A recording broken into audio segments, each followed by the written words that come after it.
આ તરફ પોરબંદરમાં સર્વોદય વનમાં ભ્રષ્ટાચારના આક્ષેપથી ખળભળાટ મચી ગયો છે। નબળી ગુણવત્તાના મટીરીયલનો ઉપયોગ થતો હોવાનો આક્ષેપ કરવામાં આવ્યો છે।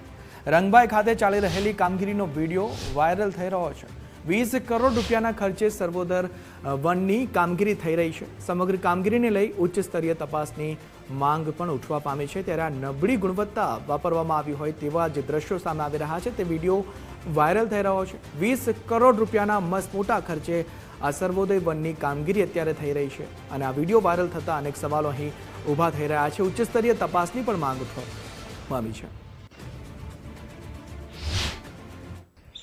मोटरसाइकिल एक को भरन जाते बास्कुल ने तो मोटरसाइकिल है उपाड़े जाओ ने आ लाखों टन हारे एनु कई थातुं ने ई मतलब ने जी आ करोड़ों रुपया प्रोजेक्ट छे एमां आ रेती खाली नाखी ई बीजा करोड़ जेटला नाख्या एनी ई पाणी में गा ने एना करता 50 लाख ની करोड़ ની તમે રેતી નાખી દીધી હોત તો એ પબ્લિક ની તો જિંદગી 50 વર્ષ 20 વર્ષ નીકળે।